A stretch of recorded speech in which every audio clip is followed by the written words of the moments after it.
लोगों की बात का क्या है, जिसको कहना है अपना कहे। पिछले तबके के लोग हैं, उनको प्रश्रय दिया जाना चाहिए। महागठबंधन का उम्मीदवार डिक्लेयर कहाँ किया गया था कि महागठबंधन का उम्मीदवार, मुझे अच्छा नहीं लगा, इसलिए मैं वोट नहीं दिया। नमस्कार, लाइव सिटीज देख रहे हैं आप। मैं हूं ताज। बिहार में राज्यसभा चुनाव जो 5 सीट के लिए हुए थे, उसमें एनडीए 5 सीट पर जीत दर्ज की। लेकिन दूसरी तरफ महागठबंधन के प्रत्याशी एडी सिंह के हारने के कारण वजहें जो सामने आई थी कि 4 विधायक महागठबंधन के वोटिंग प्रक्रिया में भाग नहीं लिए। लेकिन इस वक्त की बड़ी खबर आई है, कांग्रेस खेमे से जो विधायक मनिहारी के भाग नहीं लिए थे, मनोहर प्रसाद, उनका कहना है कि मुझे पता ही नहीं था एडी सिंह महागठबंधन के उम्मीदवार थे, मुझे इस बारे में कोई खबर ही नहीं थी, वो तो राजद के उम्मीदवार थे और इस बारे में मुझे कहा भी नहीं गया था कि एडी सिंह को वोट देना है।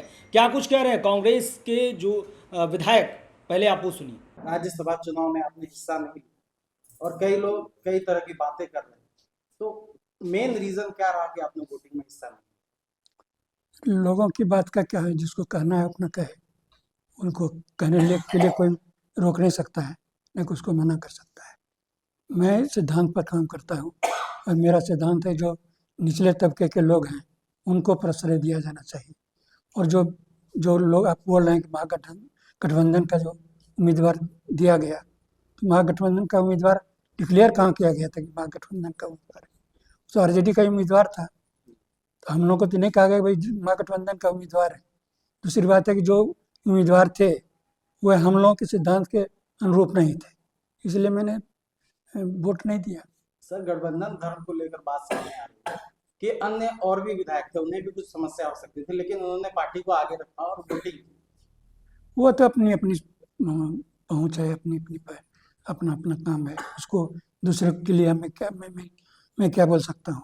लेकिन मेरा अपना जो सिद्धांत है, मुझे अच्छा नहीं लगा, इसलिए मैं वोट नहीं दिया।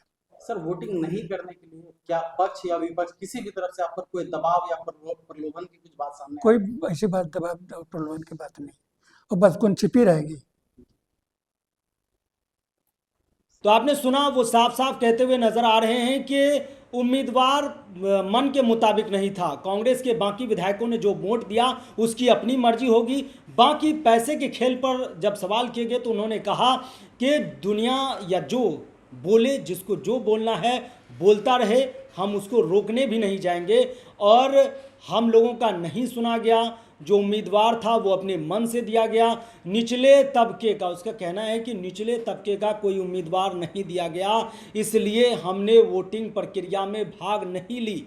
और सीधे सीधे उन्होंने ये भी कह दिया कि एडी सिंह तो आरजेडी के उम्मीदवार थे, महागठबंधन के उम्मीदवार नहीं थे, और न इस बारे में चर्चा की गई है कि महागठबंधन के ये उम्मीदवार हैं, इसे वोट डालना है। तो बिल्कुल ये एक नया शिगुफा छिड़ गया है बिहार की राजनीति में। राज्यसभा चुनाव के जब रिजल्ट डिक्लेयर हुए और एडी सिंह 37 वोट प्राप्त किए, 4 विधायकों की कमी हुई। 41 विधायक जीतने के लिए थे, लेकिन 4 एब्सेंट हुए थे, आरजेडी के 1 और कांग्रेस के 3। तो कांग्रेस के विधायक बारी बारी से अपने सफाई पेश कर रहे हैं कि वो क्यों नहीं हाजिर हुए थे, क्यों नहीं वोटिंग प्रक्रिया में भाग लिए थे। तो इन्होंने ये कह दिया, मनोहर प्रसाद ने, कि सीधे शब्दों में कि मुझे कैंडिडेट पसंद नहीं था, जानकारी नहीं थी, इसलिए हमने वोटिंग प्रक्रिया में भाग नहीं लिया। फिलहाल इतना ही। अगर आप लाइव सिटीज़ को यूट्यूब पर देख रहे हैं, चैनल को सब्सक्राइब करें, फेसबुक पेज को लाइक करें। धन्यवाद।